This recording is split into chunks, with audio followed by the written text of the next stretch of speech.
Welcome to the Intrinsic First Leadership Podcast. I'm Aaron Robbins with Intrinsic First. Don't forget to like and subscribe to stay up to date on our latest episodes. Ready to dive into the world of leadership? Let's get started.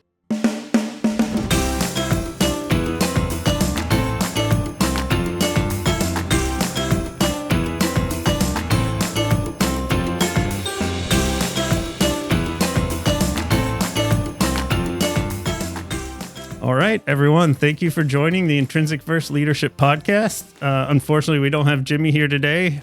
He is delayed, basically because of my fault, but that's all right.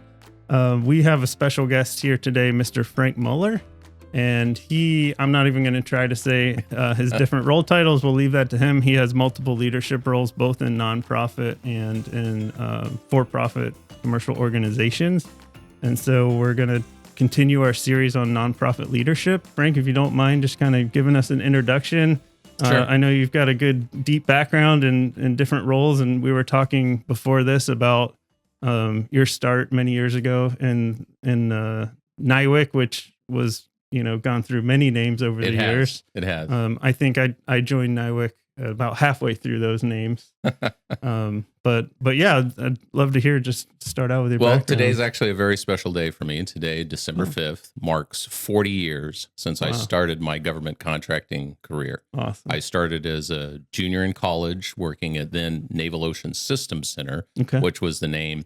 There was no NAVWAR, SPAWAR. None of those people were in town. The only thing there was the Navy Labs. Yeah. And they had just changed the name from Naval Electronics Lab to NOSC. Got it. So you've heard all the different names since then. So in that span, I've worked for about a half a dozen different companies. I've been very lucky to have some long tenures at a couple of those. And presently, for the last almost 5 years, it'll be 5 years this coming spring, I work for Beyond Ordinary Software Solutions, which is a small bespoke software company, which if you have a problem and it can be solved in software, we can do it. We don't care what language, we don't care what databases, etc. We just I told you the dog would just totally understand. It's whacking you with the tail. Gonna steal the show. Yeah, sorry. Go ahead. Yeah, so that's in the for-profit arena. I've held leadership positions as a vice president at a medium-sized DoD company for 17 years before coming to Beyond Ordinary. Before that, I held more technical leadership roles. I was a division engineer at Bolt, Beranek, and Newman BBN Technologies that was bought by Raytheon a few years ago. And more recently, about 15 years ago, I was talking to one of my mentors and said, I've done a lot. I've grown in various ways, and now I'd like to do something more in the National Defense Industrial Association space. What do you recommend? And he's like, well, you should be chairman of Gold Coast. That's the most preeminent conference here in San Diego, with a real goal of helping all the businesses, but in particular small businesses, learn how to do business with the Navy, as well as other. We have a lot of other organizations that come, but it's traditionally co-sponsored by the Navy. Mm-hmm. And so I've been doing that for 9 of those 15 years. I took a little 4-year hiatus and gave somebody else a chance. Mike, right? Mike Parente, yeah, exactly. Yeah, old colleague. Yeah, so he took it for 4 years, and then he came and said, "Can you take it back? I can't find anybody else who will take it." And I said, "Sure, I'd love to." I only stepped away because my wife had some health issues that we had to deal with, and so came back. And so for the last 6 years, I've been the chairman. I've been very fortunate that I have probably about at least a third of the volunteers that are my main staff, who work the various critical aspects that help pull the show off, have been with me. And the total volunteer count is somewhere between 70 and 100 when we actually run the show. Yeah. So it's a pretty exciting opportunity to what I'd like to think of as servant leadership, because I never tell people they work for me. I always tell you work with me. Right. And so that's been kind of the intro of the story of, again, the last 2 score. I get to say score now instead of decade, now that it's been 40 years. Nice. But for those who know or don't know, National Defense Industrial Association is an organization that, advocates on behalf of the DIB, the Defense Industrial Base. Mm-hmm. And various locales have chapters. San Diego is probably one of the most active chapters. At least we've been told that by the people at National. And they give out a model chapter award. I think we've won it every year for the last 20 years.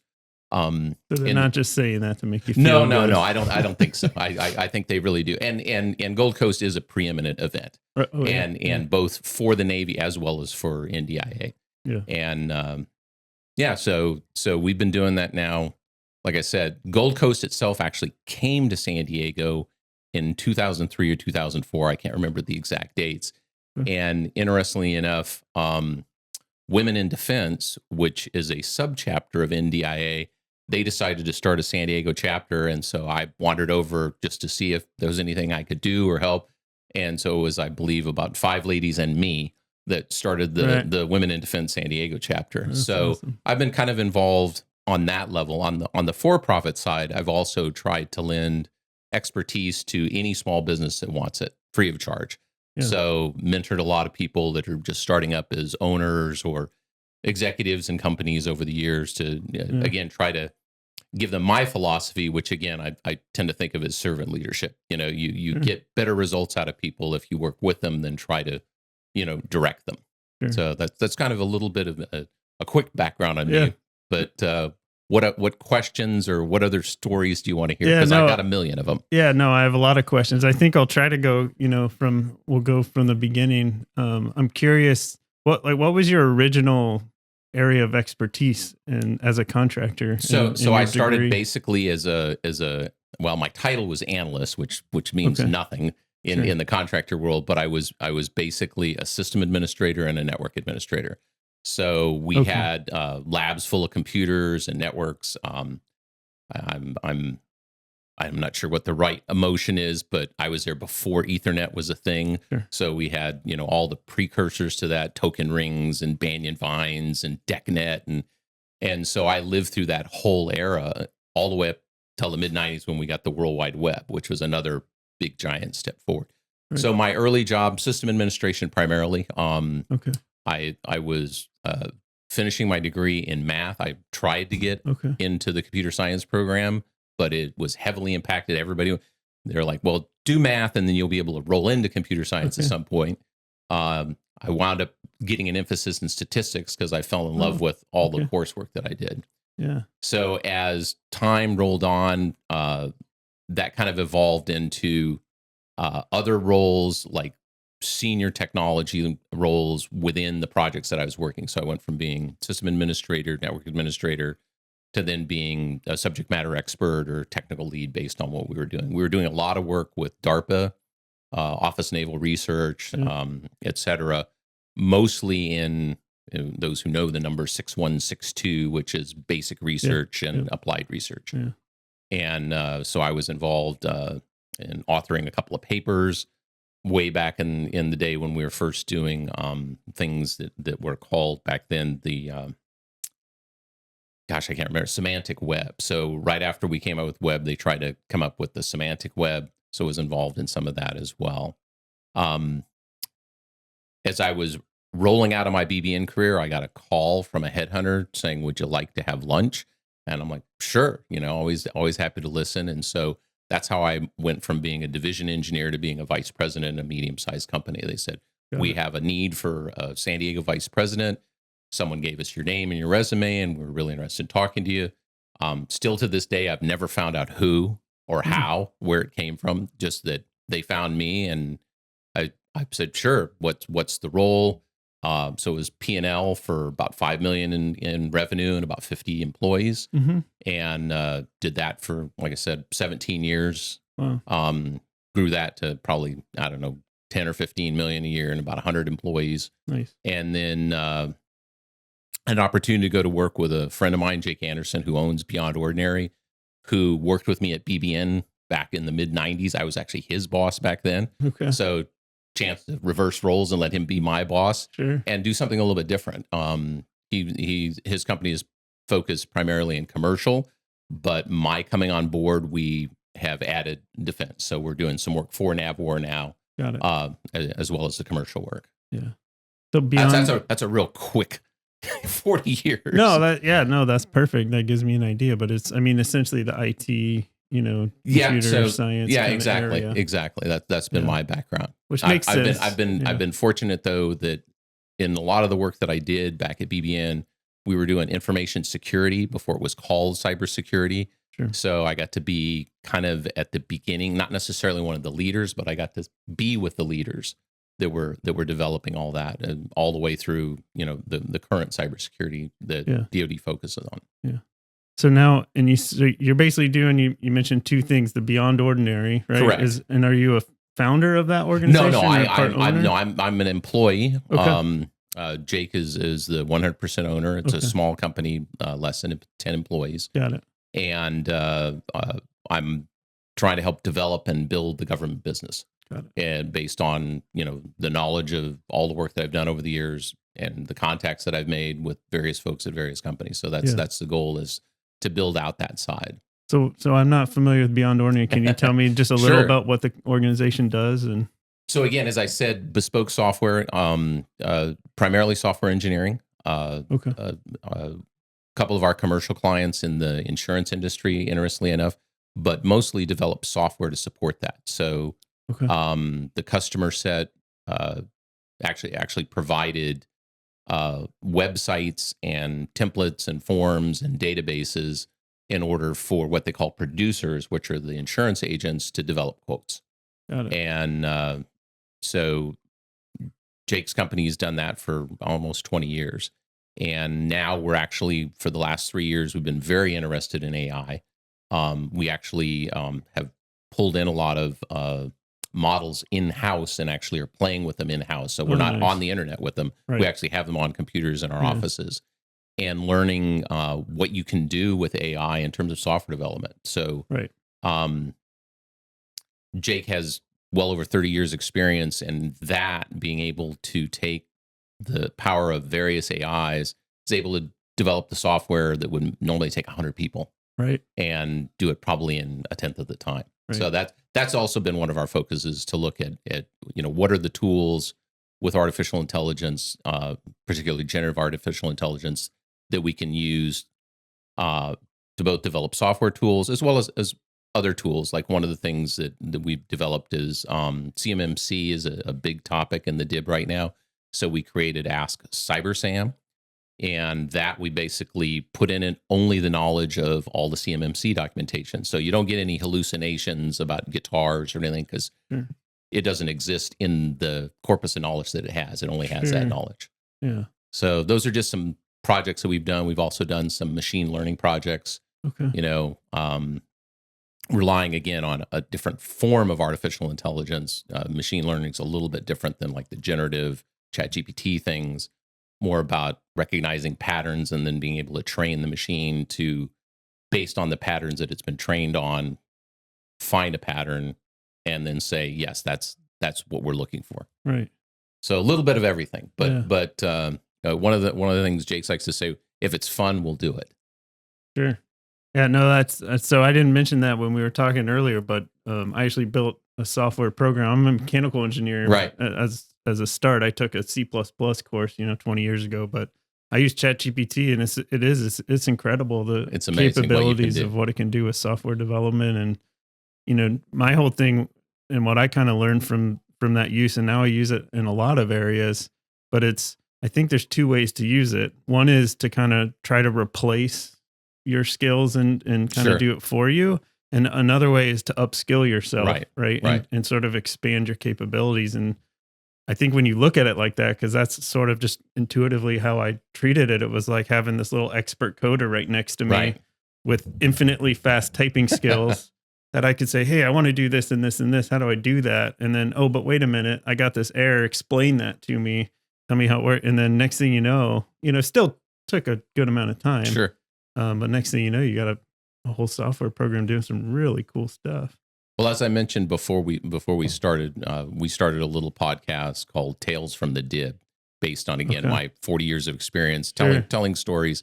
But then we've done some tangents in there where we've talked about AI and listening to everything that's been happening. We're probably going to do a podcast on AI here within the next month. Yeah. Try to demystify it, because there's so many misconceptions about what it is and what it does. And so we hope to be able to bring it down to a level of, maybe like baking a cake, make it simple enough that the layperson can understand what's really happening, that it's, not this anthropomorphized, killer robot that's going to destroy humanity, but that it's really no different. I would tell people it's no different than, when we got the assembly line, we made cars faster. Sure. When we got the digital computer on our desktop, we did spreadsheets faster. Yeah. Like you said, these are just tools and they're productivity enhancers. Yeah. And I think once people embrace it on that, they'll get over their fear.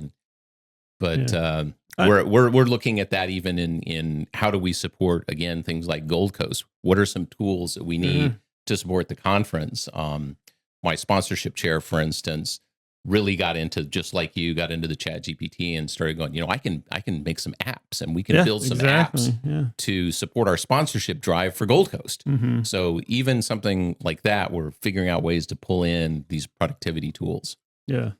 Oh, that's cool. I don't want to go too far down the rabbit hole of AI.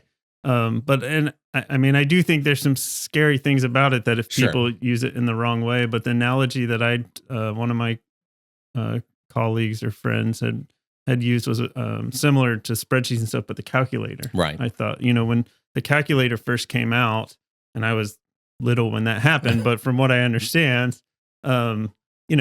initially in schools and things, it was like, no, you still need to learn long division. You're not going to have a calculator in your pocket walking around like, oh, well, lo and behold, we will. Right. But I see that very similarly. I think AI it's going to change how we look at writing. Sure. And developing code and all these things, is some of those more mundane, repetitive type of tasks like doing long division, right, are not going to be needed so much, and that's going to be the tool to do it. But it's a lot more powerful than a calculator, so there's a potential to try to use it. Yeah, I don't think we were too worried about a calculator helping someone build a nuclear bomb. Exactly, right. In this case, we might be a little bit more worried about it. Yeah. No, and some of the robots that I'm seeing now, the humanoid, kind of, that's pretty cool too. There's a lot of great applications coming. I'm very excited about. We might actually have Jetsons robots, vacuuming for us at some point. But so for Beyond Ordinary,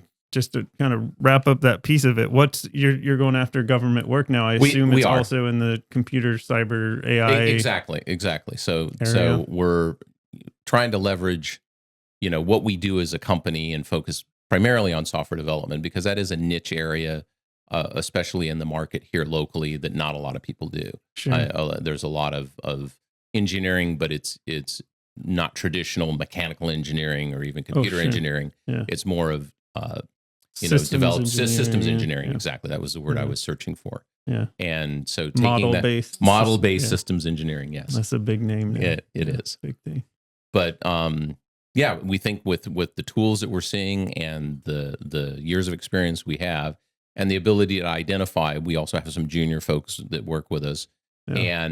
And they're coming up to speed much, much quicker than, say, my peers did 30 years ago, because they can now immediately go to, pick your favorite one, and there are literally thousands of them now. I mean, any university campus has its own model now. So, not saying they're all great or all equal. Sure. There will still be the, just like, Gemini and Copilot and ChatGPT. Claude, I think. Claude is the Anthropic one. Yeah. But there are a lot of international ones that we found, from different countries. Yeah. So that's what we'll be doing on the government side. But we also, again, based on my experience, as well as some of the other folks that we have kind of available standby, they have a different set of experience. So we're not limiting ourselves to that. Mm-hmm. So we're open to the idea of that will be our primary focus. But certainly analysis, systems engineering, those types of things as well. Yeah. So just curious, because we're doing the same thing. We're a 15-person company, trying to grow, going after contracts in the government, mainly NAVOR. We're more on the program management, system engineering side, as opposed to the hardcore engineering. Although I'd love to get back into some of that, as to my mechanical engineer roots. Although I'm so far from that, having fallen into HR about 8 years ago. But I'm just curious, like, strategy wise, are you looking more at like getting on teams as subcontractor? Are you looking at OTAs or SIBRs, or what's kind of your approach? So my approach that I've had throughout my career has always been an all of the above approach, because I think the more you not go a mile wide and an inch deep, but at least a little bit wide and a little bit deep, you up your chances. The success rate that one of my mentors was to win a proposal. If you can win 30% of the time, you're Hank Aaron, you're Babe Ruth. It's very similar to baseball. So when you look at those numbers, you have to think about, okay, how do I maximize that? Sure. And certainly when you're a small company, you don't have a lot of contracts, you don't have a lot of past performance. Right. So you have to rely on good partners, whether those partners are other small businesses or large businesses. That's usually the way to go. Right. And even when I was at a medium-sized business, when I first got there, even though we were a company of several hundred, we had almost as many projects, like 1.3 people per project, because we had so many subcontracts and prime contracts and all those things. And what's nice about that is I've had peers who've gone to work at really large companies, and they're like, the downside is when the project goes away, we got to lay off 200 people. Sure. And whereas if you've got a lot of projects, then if one goes away, it's like, well, you can figure out a way to keep people with the company. And that's one of the other things that I've been very fortunate at everywhere I've been to not have to have made a lot of layoffs. That we've always figured out how to keep somebody employed, or if they left, they almost invariably came back. And I attributed that again to a servant's leadership style as opposed to a top-down command and control leadership style. Right. Definitely. Well, good. So, there's so much to that. And, that balance between, the administrative burden of trying to manage 15 subcontracts for 15 to 20 people, and you're generating, the same amount of overhead versus one prime or company and managing one, but there's pros and cons on both sides. There is. Definitely. So let's get into the leadership stuff then. So tell me more about Gold Coast and what the experience like every year planning that thing and being the leader. It's been very interesting, because having done it as long as I've done it, I've had several what I'll call bumps in the road. Sure. So the first time sequestration was a topic. We were in the middle of planning for Gold Coast. We'd already invested tens of thousands of dollars, and the Navy said, we're not going to be able to come. Sequestration is going to cut our knees out from under us, and we're going to be done. And so I had to spend a week, generate several PowerPoint slides to present to the NDI board and say, okay, here's the pros and cons of walk away. We're in it for this amount of money, continue forward. Even though the Navy can't come at the leadership level, we still have lots of local Navy people. We'll be able to do something. And, maybe we'll lose some money, but probably not as much as we're going to absolutely lose walking away. So I tell people the story. I remember I was driving on the 66 Beltway, and I called my Navy counterpart and I said, sir, we've made the decision. We're going forward, whether the Navy makes it or not. And he said, Frank, I'm going to figure out how to get the Navy there. We will be there. And sure enough, the Navy came. We had a super successful show. So we went from a moment of panic to, once again, great show. Yeah. A few years later, we had COVID. So we had to actually not have a show for 1 year and then come back and do 2 virtual shows in a row. And again, all the mechanics of we had almost could do this sleepwalking because we'd done it so many times. And now all of a sudden it's, oh my gosh, now we're doing this virtual thing. We don't know anything about this. Right. We did surveys of companies, found somebody who could help us with it, and then wound up doing that. The next year, we're like, we think we could do a little better. So we found another different company and did another virtual show. Unfortunately, the next year we were back in person. Everybody was so happy because that's half of the reason for Gold Coast is the networking element. Oh, totally. And it's hard to network virtually. It is. I remember some of those like virtual happy hours that we tried to do, and it just was kind of awkward making breakout rooms to drink by yourself in your house, but virtually, socially, while you're talking to someone. But I think the key sort of lesson learned here was from a leader point of view, from my point of view, people would say, what are we going to do, Frank? I said, we're going to go forward. We're going to make it happen. Yeah. It's going to be a great success. And then we're going to do it again next year. and kind of carrying that in I've always carried that also in the proposal world when people are like, are you sure we should write this proposal? Do you really think we can win this? I'm like, if we don't believe we can win it, we should stop right now and put our pens down and go home. So always being, not just a cheerleader, a Pollyannish cheerleader of let's just do it, but taking, the elements of risk, the elements of, likelihood of success, and then making a decision and sticking with it and saying, this is what we're going to do. And then being that person when people have doubts or are not sure, and they come to you and say, I'm not sure, and say, no, this is what we're going to do. Right. And being kind of that rock. Yeah. So that's one of the things that I've tried to make is an element of anytime I've been asked to lead, whether it's a proposal or be the manager on a project or to lead something like Gold Coast is, taking it seriously, making a decision, and then going forward. Right. Were you involved? Because that just happened again recently, right? Yes. With the symposium. And, I think NDA and FCA, one decided to go and one decided to cancel. They did, and I have not talked to.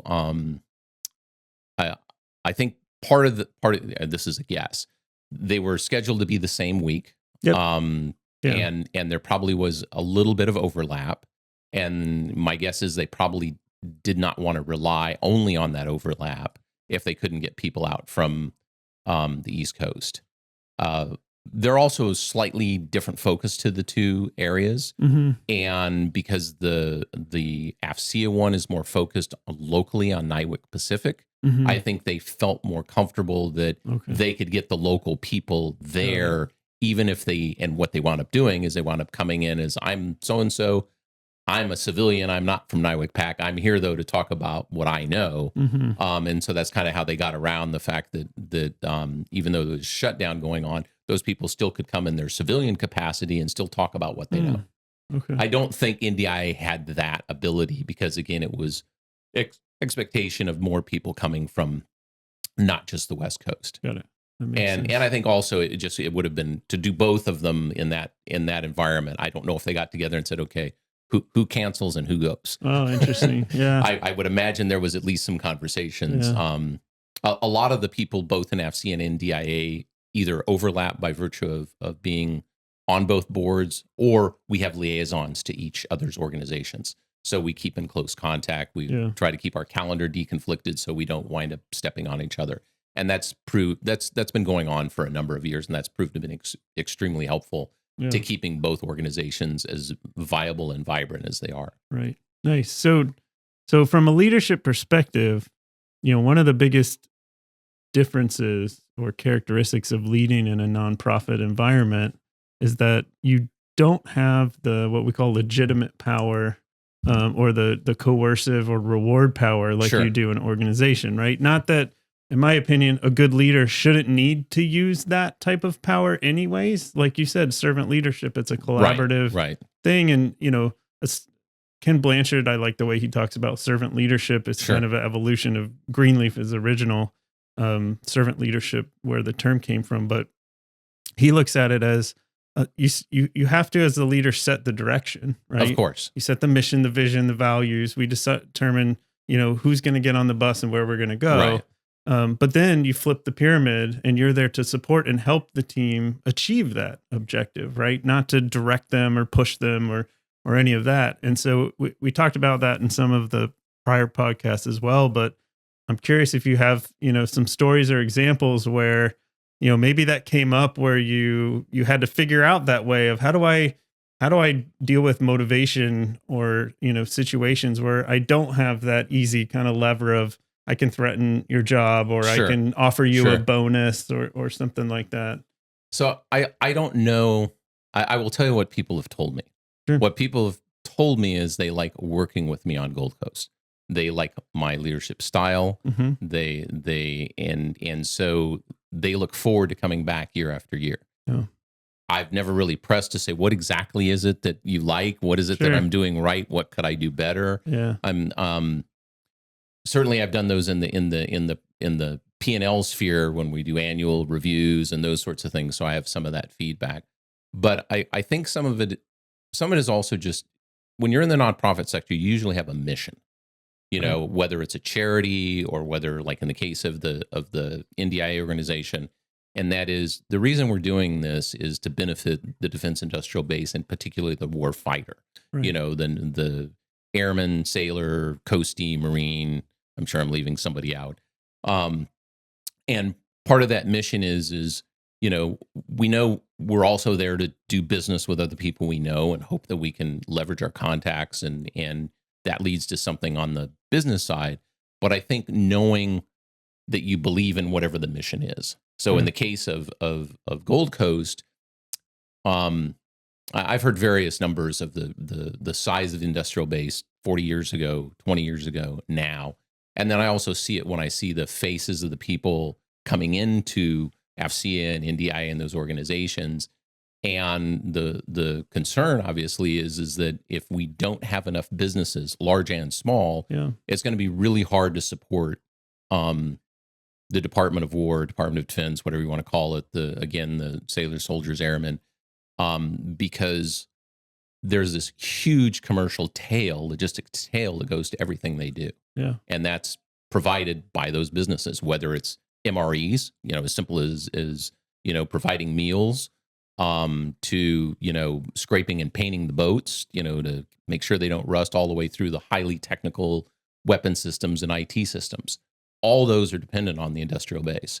And the industrial base, it's always been a challenge ever since I don't know if it was Graham Rudman or whatever Eisenhower, beware of the, you know, defense industrial complex.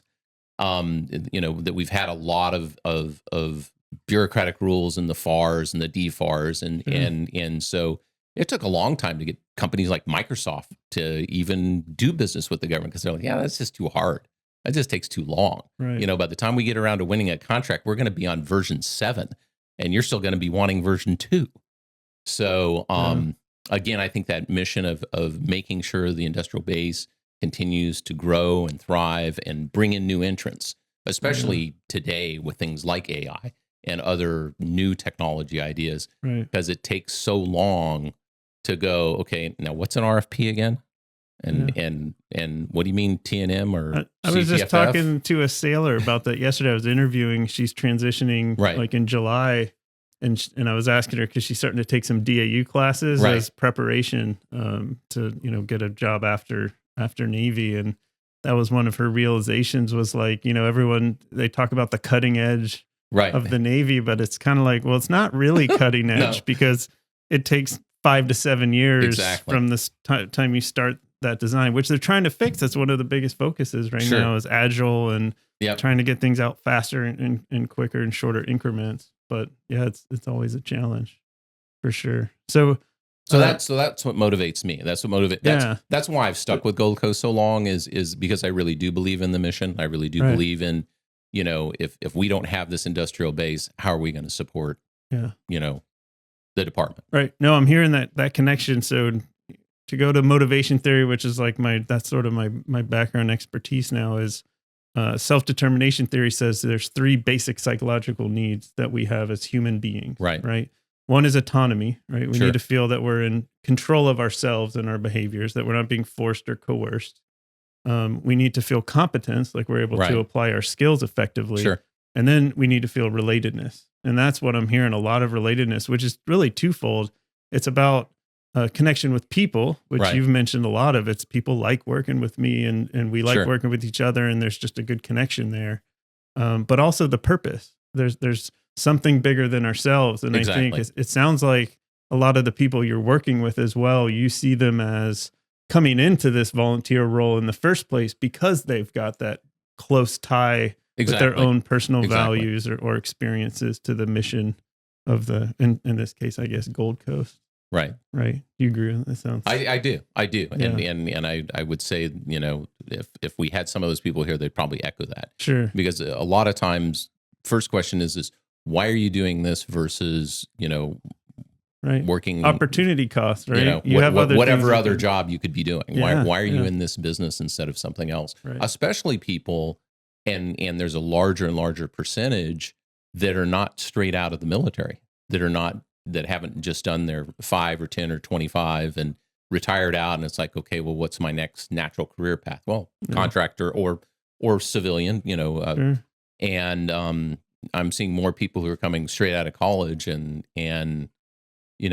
they have some sort of drive, like you just said, that they want to be involved, Mm-hmm. that they believe in whatever their version of the mission is. Yeah. And that's also very gratifying, because, like I said, as I've looked over the last 40 years and sort of seen, the graying of the workforce, so to speak, both on the civilian, government employee side as well as the contractor side, it's good to see there's been kind of a renewal in the last 10 years. Yeah. Nice. So there are those people, though, and this came up with Matt while we were talking, is there's kind of two reasons that I think a person might join one of these volunteer groups. One is obviously because of that mission and purpose. And Right. I think you probably find that a lot with the vets and, Yep. the military guys that they got out, they want to really stay close to it and they have that sense of purpose. There's also a business side where No, absolutely. the larger companies will send people because they have to have a presence or they want to have that Sure. presence or marketing. I'm curious, have you had any stories where like somebody's coming in to volunteer in Gold Coast, they don't have that passion, they don't have that link? I can honestly say I don't know that I've met any of those people. Okay, good. And the reason I think I haven't is because I've said this for, again, going back decades. San Diego is the smallest big town you'll ever live in, and kind of everybody knows who everybody is In the Navy area, for all the way sure. down to Yeah. what motivates them. Sure. And it'd be pretty hard to kind of come in and not be sincere. Sure. I mean, certainly without a doubt, there's some ulterior motives for everybody in this. Of course. Yeah. I mean, everyone who comes to Gold Coast may be there to learn how to do business, or may be there to figure out how to get business. Yeah. Or make connections themselves, help them out themselves exactly. in their career.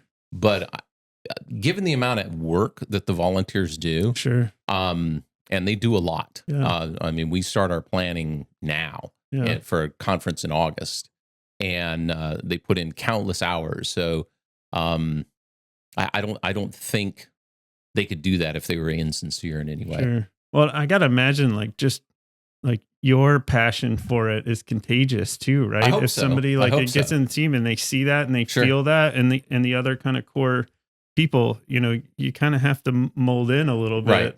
I think that's and a either good buy observation. in or you kind No, of and over the years, I'd say we've seen a couple of people think this is what they wanted to do, and they've either kind of struggled all the way through, yeah. or they've in the middle come and said, you know what, I thought this was for me, but it's not for me. Is it okay if I bow? And I'm like, absolutely, because I want everybody to have 100% buy-in, Sure. because at the end of the day, I'm going to be asked to make some decisions, and you're going to be asked to follow through on them. Right. And if you don't have buy-in, I mean, there's nothing worse than the quiet quitting.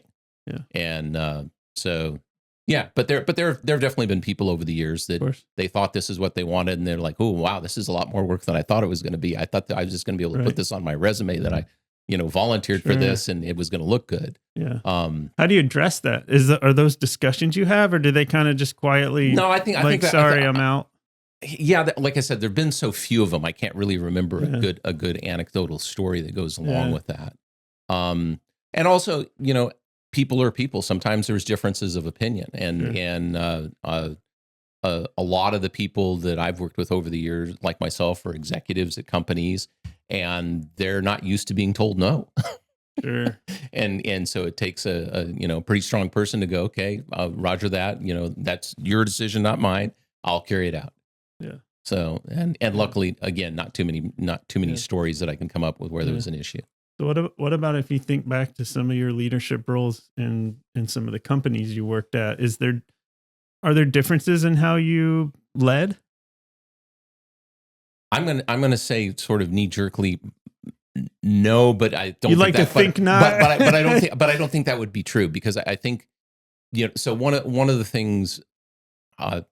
A hard lesson that I'd say comes with anybody who goes from being an individual technical performer to being a technical leader to being a manager to being an executive is you suddenly learn that you can't tell everybody everything.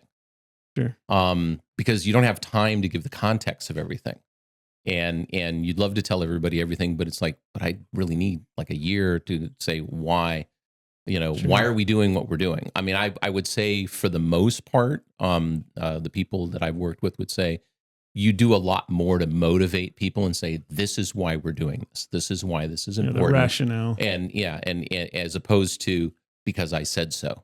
So that's never been my modus operandi. But I would say I recognize the difference between when I'm in a role that of you will do this or there's the door versus you will do this or let me see if I can find another way to motivate you so that you'll do this. Sure. I think that's the difference in, say, Gold Coast versus being a vice president where you have people that you need them to do things you have that power. So that's that reward and coercive power, which ideally you don't have to use because what it leads to is extrinsic motivation. It does. And it's not going to last over time. The science it does shows not. that. And I think we all intuitively kind of know that. You would hope so. You would hope so. Well, that's true. A lot of people don't. They just live off of that. I think one of the things that I've observed, again, having never been in the military, having been a contractor all this time, though, just as a civilian, seeing people who come in and the phrase is can't take the uniform off. Yep, the command and control is just ingrained. And it's not a huge percentage. I will say I'm very impressed with the people I've worked with over the years. But occasionally you'll find that person, and then your challenge is, as you mentioned, you're in HR. Then you have an HR problem. When you have somebody who, for instance, in their mind's eye, you're my subordinate, I'm your superior, and not because they are even in the line, but just because perception, based on, again, people are people. Yeah. Luckily, again, not a lot of examples of that. And usually most people, if you bring it to their attention, they're like, you're right, sir, I'm not in uniform anymore. And let me change my attitude and get with the program. Yeah. And don't call me sir. Like that's one of my favorites because I have a few people that as soon as they answer the phone, yes, sir, what can I do for you? I'm like, please, I'm looking over my shoulder looking for my father, so I'm not sir, I'm just Frank. Right. Yeah, keeping that relationship. But I think it's a paradigm shift in how you look.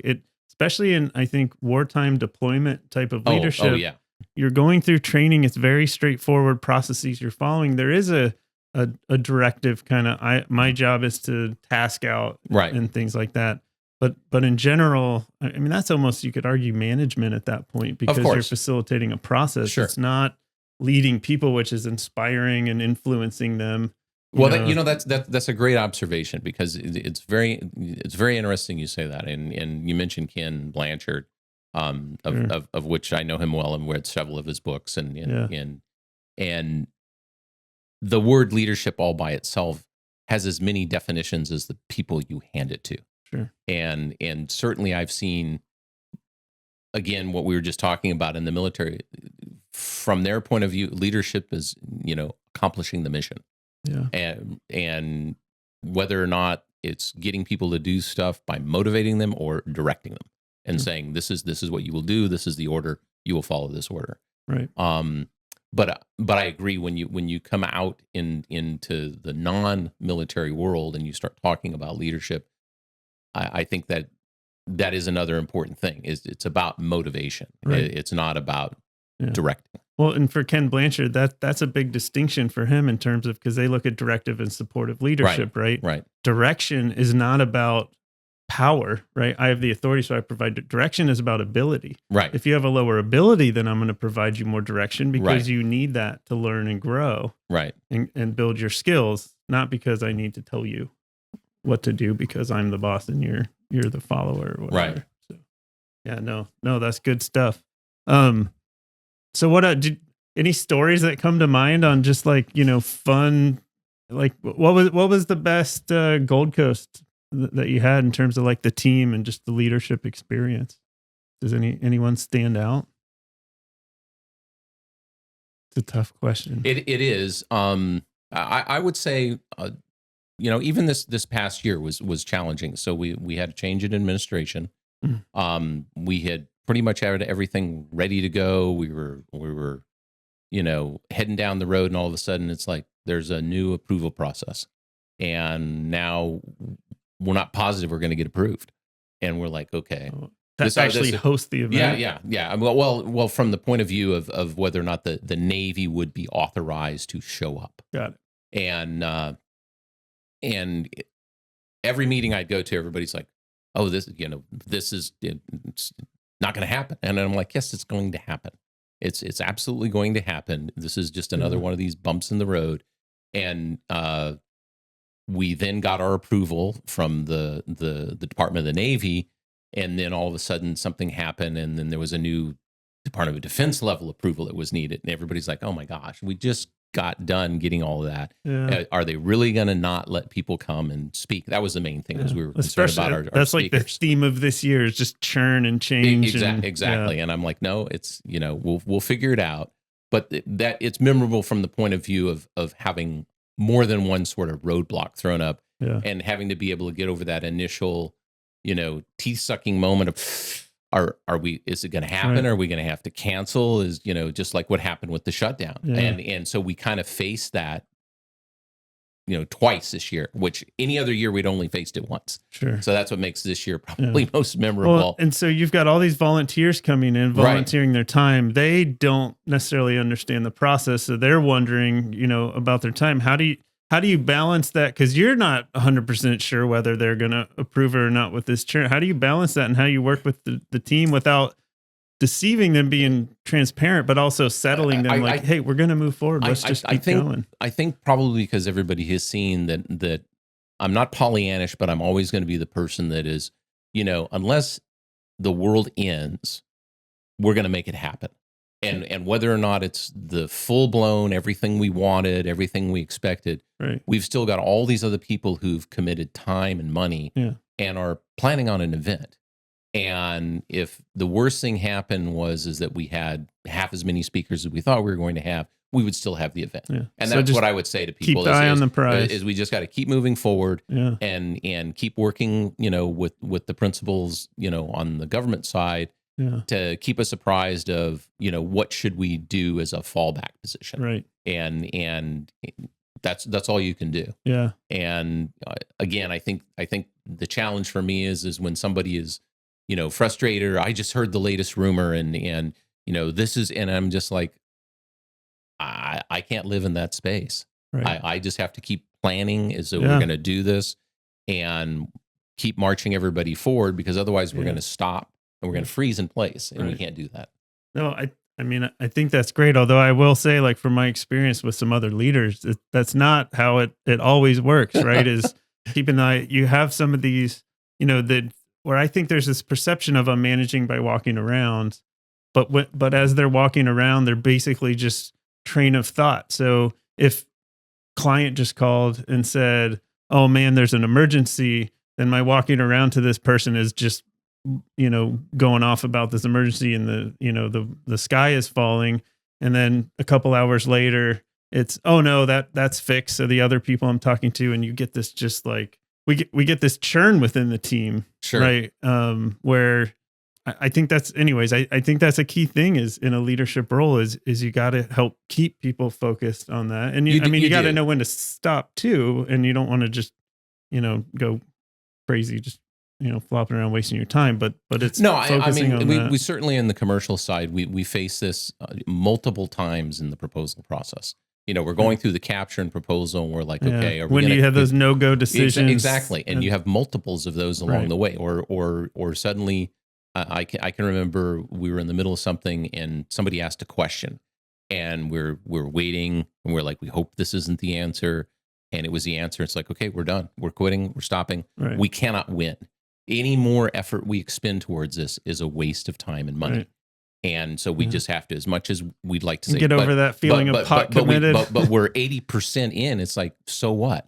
It's now zero. Yeah. Why are we going to waste the other 20%? And that's hard. Yeah. And especially in one particular case I can think of where we had, a team of a dozen other companies, and we were the prime, and then I had to make all those phone calls and say, "I'm sorry, but we're pulling the plug." Yeah. And the disappointment and the emotions that are going through this, but being able to go, I know this is hard. I know this probably doesn't make sense, but if you have a question, let me answer it. The answer they gave us basically said, "You," meaning us, "cannot possibly win." And so, why would you rather I just waste everybody's time knowing that? I said I couldn't in good faith go forward knowing that. Yeah. No, it's like Daniel Kahneman's got all the heuristics and stuff, and that's that sunken cost fallacy, right? And I think what I'm hearing is like sticking to the recipe to a certain extent, right? And trusting in the process. So yeah, hey, in 2 weeks we'll go through and we'll do the review of whether we're at a go or no go. Until then, we're a go. Exactly. And we're going to keep plugging along to get to that decision point. So, and no, I think that plays at different levels. It sounds like that's kind of how you run well, and again, too. Now you're a leader in a different place because, there are other organizations that you have no control over, that you're hoping that you don't do something that they decide they don't want to do business with you again. So how you handle the situation is critical. Yeah. So do you think you were always like just a collaborative servant style leader? No, or do you think absolutely not. So, I was very much an introvert mathematician, not talking to anybody, not knowing anybody. Do you still do any of the stat stuff? Are you? Not recently. I mean, somewhere. I think when I had to do that analysis, you have nightmares of regression models, and no, I thank goodness I don't have dreams or nightmares about anything mathematically related. At least none that come to mind. No, I think somewhere something clicked. I think probably the biggest thing was I remember I was the lone system administrator, network administrator guy, and I'm thinking, I haven't had a vacation in 3 years. And the customer says, we have enough money to, give you a helper. Would that help? And I'm like, yeah. And next thing I know, about 2 years later, I got 2 helpers, and I'm like, I'm going on vacation for a week, and I'm not taking my phone, and I'm not taking my computer, because you guys got it. Yeah. I totally trust that anything comes up, you can solve it. And I was like, wow, this is amazing. You don't have to do it all yourself. You can rely on other people. You can learn to delegate. Because that's probably one of the hardest things that I've seen for project managers and program managers is that delegation thing. Sure. Is trying to figure out where can you identify somebody that you have enough confidence and trust, not in them, that you taught them what they needed. So it's really about having the trust in yourself, not the trust in them. Sure. And that's always I think a hard one. I think that's where a lot of people in the military do well because they get all these opportunities to do that. In fact, they basically get told, if you don't make it to the next rung, you're out. It's what is it? Promote or leave. Right? So somewhere along the way, I think I started to. I think I also I had a lot of good mentors and people who were very generous with their knowledge. Who because knowledge is power, and a lot of people hoard knowledge because they know if I have this and nobody else has it, I can never get fired, or I can make the next rung on the career ladder, or I can make the next bonus check or whatever it is. And I had the good fortune of I met a lot of people who were like, it's information, it's good to share it, and I think that really colored my perspective and probably changed me to be more of a person and interact more with people. Right. A little anecdotal story. When I first started as a student contractor, I was carpooling with a friend of mine who was from Seattle. And every time his dad would come down to visit, we'd usually go to lunch. And he'd ask everybody in the restaurant their name. Hi, I'm so-and-so. What's your name? And I always remember being kind of mortified. Slightly extroverted. Yeah. As you are in your 20s of like, what is going on? And then I find that if I go to a restaurant now and the server doesn't tell me their name, the first thing is, I'm sorry, what is your name? And make sure that I use their name. Yeah. And people are like, why do you do that? And I'm like, well, first of all, I like to be addressed by my name. In fact, I've been told, I don't know if it's true, the sweetest sound to any human being is their name. So I think, again, you get a better response, a better human to human. If they're having a bad day, suddenly they get a little bit of a grin, because instead of being an automaton bringing you your food, they're a person. Right. And I think that carries over in, all human interactions. Yeah. So I don't know when that started for me. I just remember the example was there. It probably was sitting there percolating over decades. And then all of a sudden it just popped out. Yeah. No, that's great. I think at some point I think I had that similar realization. I mean, I was always involved in the leadership stuff, and you hear, and I had good mentors as well that they would tell you that stuff. Right. But I always in my 20s in particular, I still kind of had that. I was like, but I still like myself better than these other people. Like, how do I get to the point where I see like this guy, like it looks like he legitimately cares more for these people than for himself even. But I think it's not that. It's not that you care more or less. Sure. But I think you said it well. It's recognizing that people are humans, and we all have feelings, and we all have our own experiences, and treating them that way, saying their name, right, or getting to know their name, and just treating people like even, people. That's great. Right. No, I love it. So, well, good. We're almost at time. It's already been an hour. Can you believe it? I can. Yeah, it goes fast. But so we always like to end the podcast, and I didn't mention this to you. So okay, I'll try to. I'm not trying to surprise. It's not like a pop quiz or something. We always like to end the podcast with a dad joke or some kind of joke. Oh my gosh, I don't have kids, so I don't know any dad jokes. All right. Well, I've got a few, and although I don't remember them off the top of my head, maybe I can give you one, and then you'll think of something. But if you have any jokes it doesn't have to be a dad joke. Are there any jokes that you have? We got to keep it light and fun. No, I hear you. It's tough on the spot. It is. I wish you'd have said something before. I could have gone through the whole repertoire. Yeah, unfortunately, I'm one of those people who, when I was younger, I loved like The Far Side and things like that. And they're not really jokes. I mean, they're more like similes and metaphors, and you just kind of get them intuitively. Right. I'm sorry. I on the spot, I just can't come up with. And I have one that's just been in my head, although we've told it on this podcast, I think, a few times, but it's did you hear about the two goldfish in the tank? One turns to the other and says, "How do you drive this thing?" I have not. That's not that good. So do you know what you call a belt made out of watches? No. It's a waste of time. Yeah. All right, that's pretty good. That was good. So I've even got sound effects for you. Excellent. We'll get a rim shot there. All right, we'll do one more just for fun. Why don't ants get sick? No idea. Because they have tiny antibodies. Bam! Definitely dad jokes. Two guys stole a calendar. They each got 6 months. All right. Cool. All right. Well, so I want to kind of give you an opportunity at the end to plug Gold Coast or plug any of the volunteer stuff. Absolutely. I mean, Gold Coast will be, as it was this past year, August 17th through 20th. Cool. It's a great opportunity if you're looking to network. It's a great opportunity if you're looking to find out what it's like to do business with the government or find out about other large companies. We have an exhibit hall for several days where we have very large companies to very small companies that are there primarily to show their wares both to the government as well as to their fellow businessmen, because a lot of the business is done business to business, not just business to government to business. And give out some swag maybe. Oh yeah, there's always lots of tchotchkes.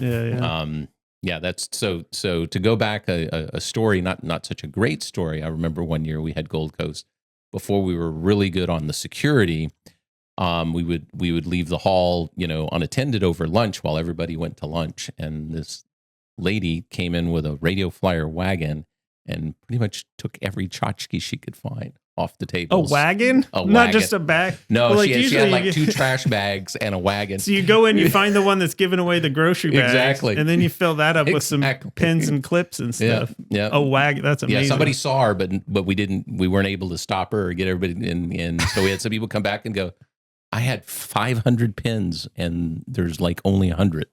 Or keychains or, koozies or I can't do it. Bottle openers, flashlights, all the kind of stuff that people give away. I have some friends that go to conferences and they can just go up and grab the stuff and like not even talk to the people, just, and disappear. I can't I just feel this obligation that if I take even just this cheap little pen that I at least have to stop and talk to you and let you scan your badge and get a bunch of junk emails for a couple months until I can get around to hitting the unsubscribe. But I would like to make a final plug for my employer, Beyond Ordinary Software Solutions. Perfect. You can find us on the web at beyondordinary.com.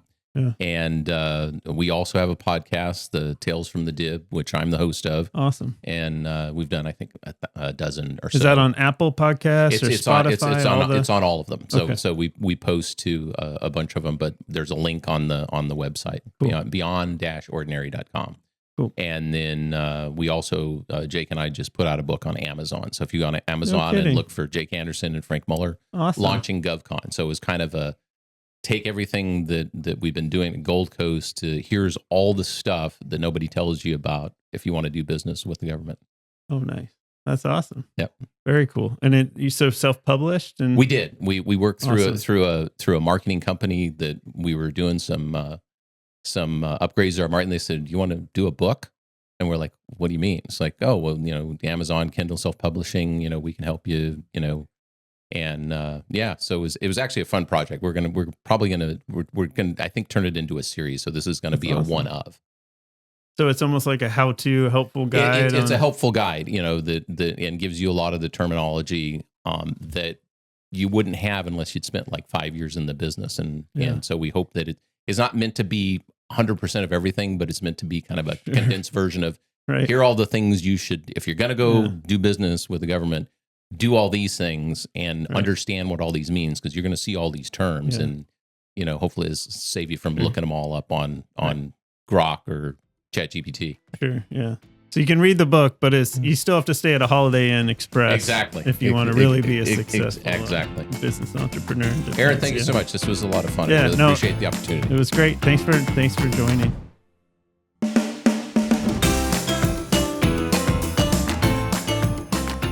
Congrats. You made it to the end of the episode. Thanks for tuning in. We genuinely hope that you found value in our conversation. If you liked it, please click that like button below and subscribe so that you can stay up to date on our current episodes. And if you didn't like it, you can click the dislike button, but make sure you click it twice. We're eager to hear from you, whether it's your thoughts, questions, topic ideas, or if you're interested in our leadership training and consulting support. Leave us a comment below or reach out to us directly at info@intrinsicfirst.com. We're open to any and all feedback. Thanks again for joining us. We look forward to having you back for more insightful leadership discussion. Until next time.